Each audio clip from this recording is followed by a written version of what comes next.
Well, good morning, everybody. Glad to see everybody here this morning. I'm going to tell you, if you're here this morning, you're in the right place. You're in the right place. I'm not saying that because I'm up here.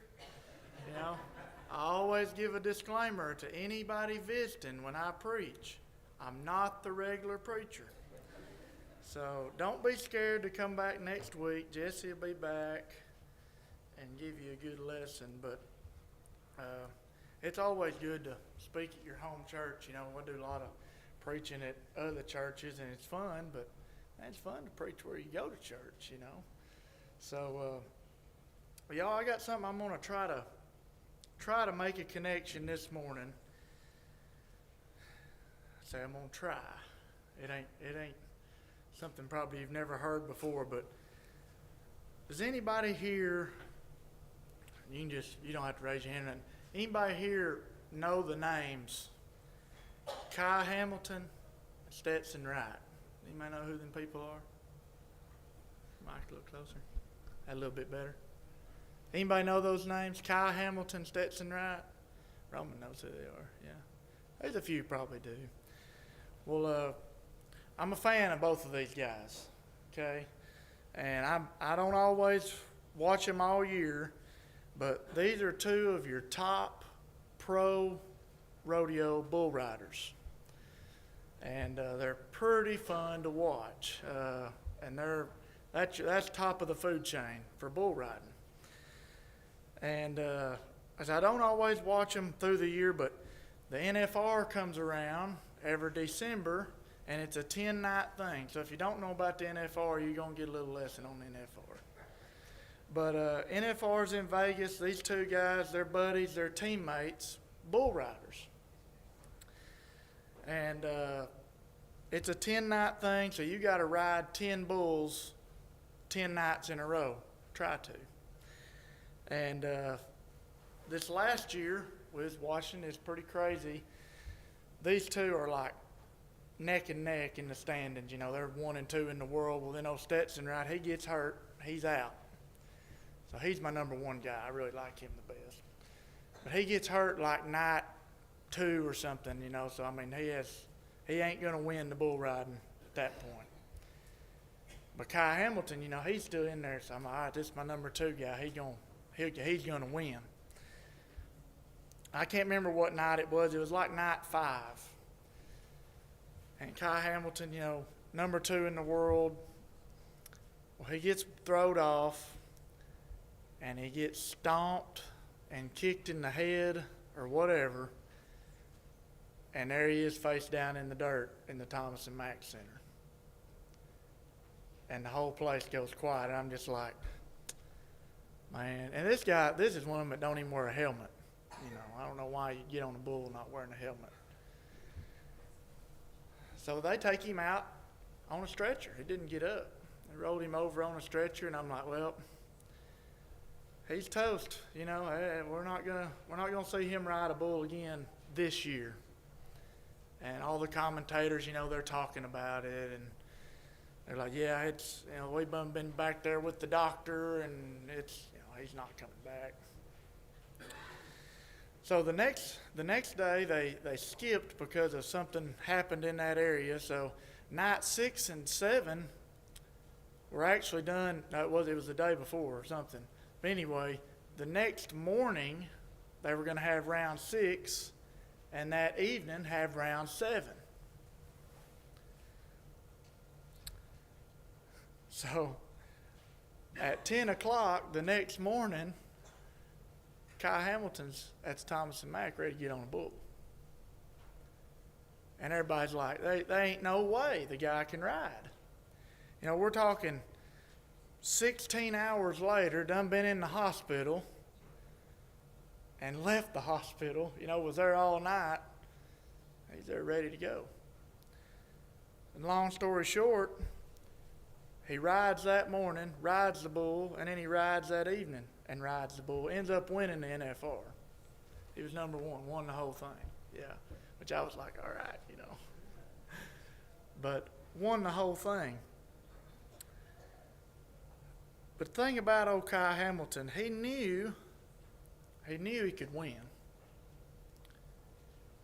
But he knew laying there in that hospital bed, I guarantee you, he knew, if I don't ride, I can't win.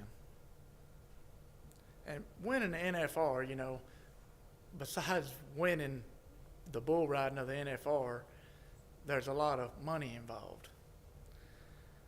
But he was determined to ride the bull, and he did. And he won.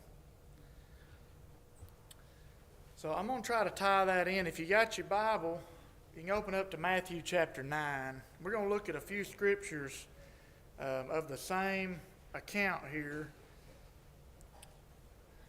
Matthew, Mark, and Luke, they all tell it just a little bit different. Matthew chapter 9, verse 20. I'm just going to read these three stories here.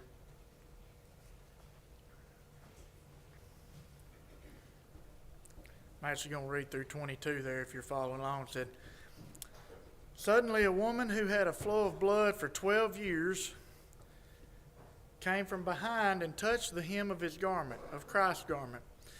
For she said to herself, 'If only I may touch his garment, I shall be made well.' But Jesus turned around, and when he saw her, he said, 'Be of good cheer, daughter, your faith has made you well.' And the woman was made well from that hour."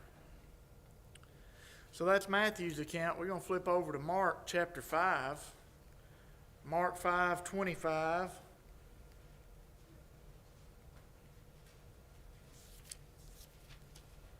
Mark chapter 5:25.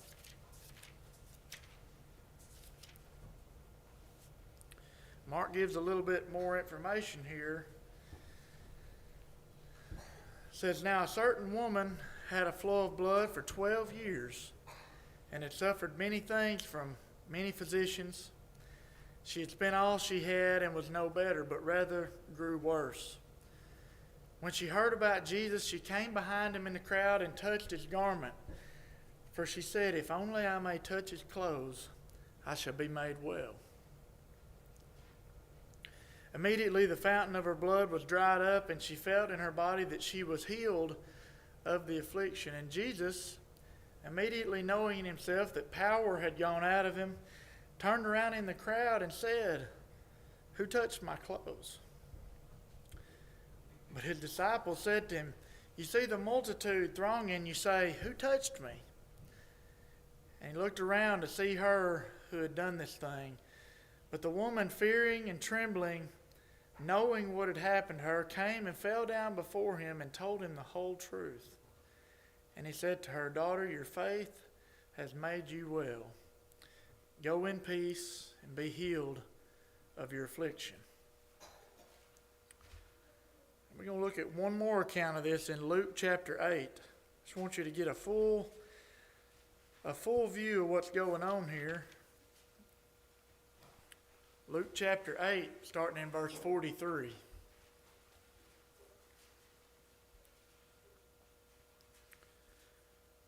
Starting in verse 43, it says, "Now a woman having a flow of blood for 12 years, who had spent all her livelihood on physicians and could not be healed by any, came from behind and touched the border of his garment. And immediately her flow of blood stopped. And Jesus said, 'Who touched me?'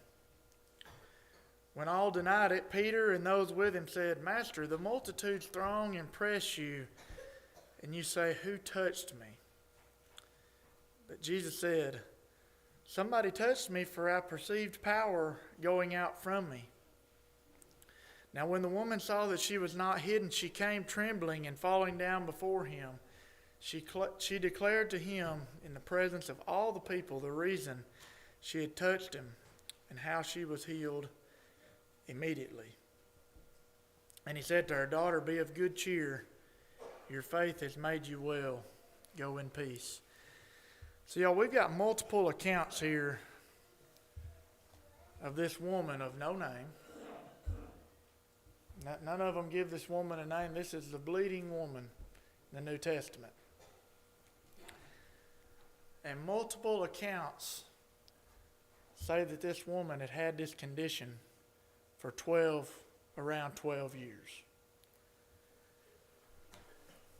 Not only does it say that she'd had it for 12 years, it says she spent every dime she had trying to get well. Going to different doctors, different physicians. Now, I like to think that nowadays we have some pretty good doctors. But you think back in that time, I can't imagine, what kind of treatment she might have got. I have no idea. But they couldn't help her. And then I want you to think about, even past that, maybe how they thought about women back then. Because they weren't held in such a high esteem as today, for sure.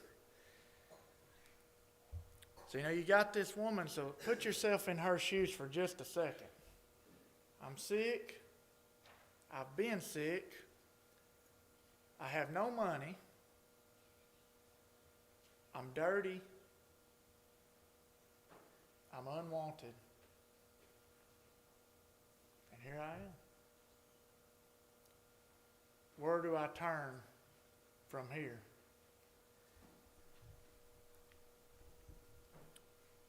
What do you think she was thinking in that moment? How did she do it?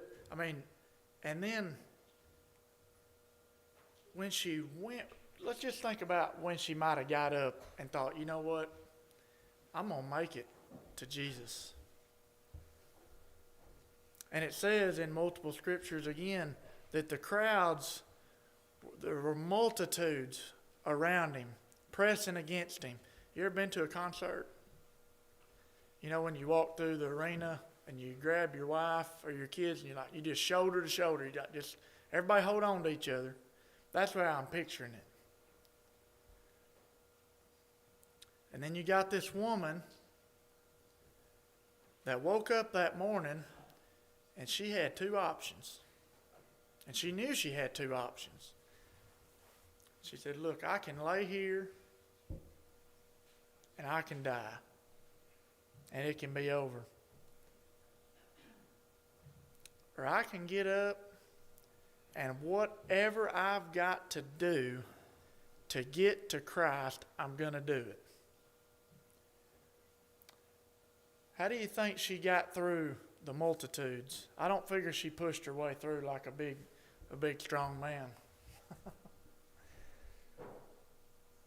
I think she probably crawled through on her hands and knees. Could you imagine crawling through Verizon or whatever arena it is now, on your hands and knees, through the people, trying to get through them, just thinking, if I can just touch his shirt.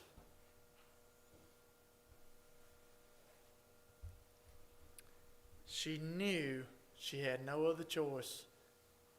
She wanted to live to get to Christ. If she did, she was sure she'd be healed if she got to him. But the world had dealt her a pretty rough set of cards.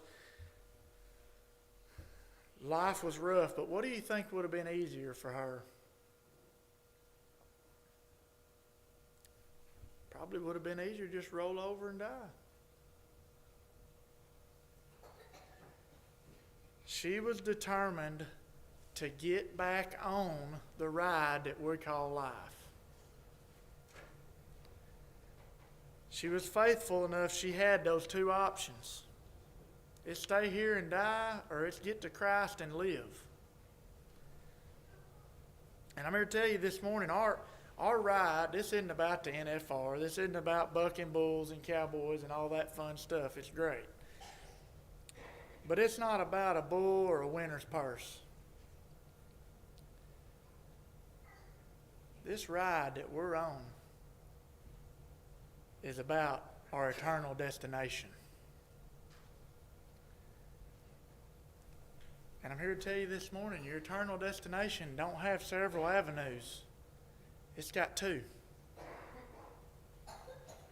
You got two options, and Satan wants to beat you down, and he wants to buck you off, and he wants to give you a good stomp and leave you laying in the dirt.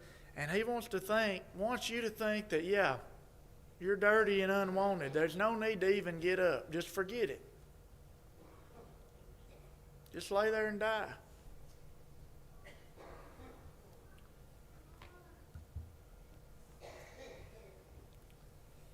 But we see something very different from Christ.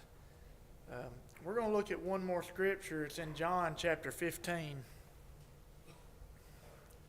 If you want to turn over there. Forgot to put it up on the board. John chapter 15 now, and verse 18. Now I know this is really talking about persecution. But we're going to take a little different stab at it. You know, Jesus said himself, the world is not always going to be on your side. Okay, I think there's more than just persecution in here. There's lots of different things, but John chapter 15 says, if the world hates you, you know that it hated me before it hated you. If you were of the world would love its own. Yet because you are not of the world, but I chose you out of the world, therefore the world hates you. Like I said, that's a lot about persecution, but reality of living on earth, as Christians, the world can be stacked against us sometimes. Sometimes Satan uses different things. Sometimes he uses sickness. Sometimes he uses other people. Sometimes, a lot of the time, he uses sin. And so on and so forth. That list could go on and on and on.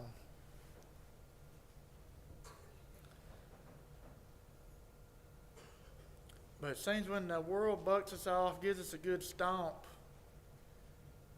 that we won't come get off the stretcher. Although,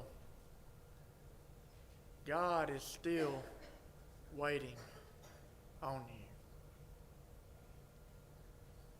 Sometimes we have to crawl on our hands and knees through the multitudes of people. You may get kicked inside the head.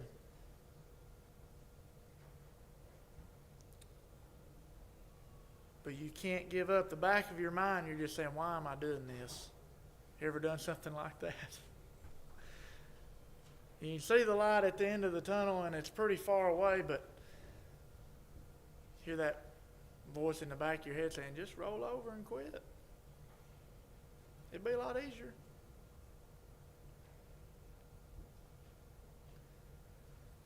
Even though it might be a journey, and everybody's journey is different. It might be a journey to get back to Christ. It might be a journey to get to Christ. But I'm telling you, when you reach out for Him, you may just grab His shirt tail, I don't know. But He's going to reach back. And then when you think about this woman, when we reach to Christ and He says, yeah, I've got you now. And He heals you and He keeps you. What did the woman do back in Mark there? I'm going to get back to it because I'd rather read it than say it.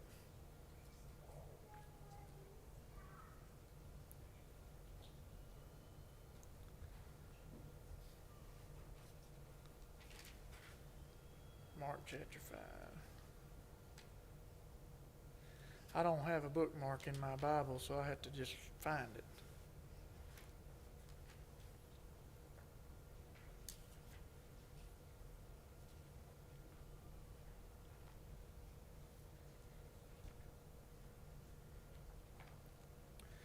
The woman, right after that happened,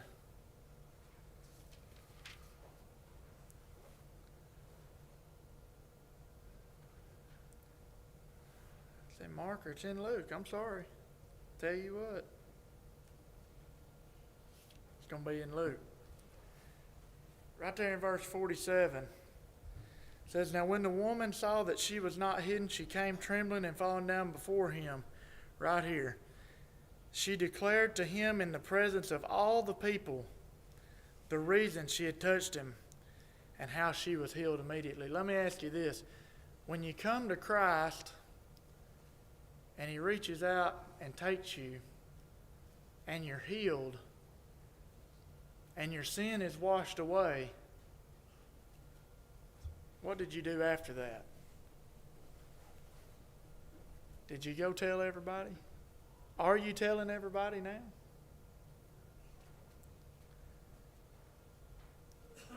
The woman in this story has what I think a very overlooked story. Everybody knows it. We hear it. Okay, she made it. She barely touched him. She's healed. This is the story of the gospel right here in front of our eyes. So my questions for you this morning, I'm not going to be too long. Has life ever bucked you off? Have you ever felt like you've been stomped in the dirt and you ain't getting back up? We've all been there. God is waiting for you to reach for him at your lowest depth. And it can be tough. There's mountains and there's valleys in this life. But is your faith and your determination and your trust as strong as the bleeding woman? And after God delivers you, are you telling others? Because like we talked about just a while ago, there ain't but two options. There's live with Christ when it's all said and done, or there's live apart from Christ. She knew that. She knew that. So if there's anything that we can help you with this morning, if you haven't decided to reach for Christ, reach for him. If you haven't decided to say, you know what? Christ is number one in my life. Is Christ number one in your life? Is he really? There's so much things going on in the world. Yeah, I get caught up in what I do. Is Christ really number one in your life? Is he really above all that you would go out of your way, crawl through the multitudes for him?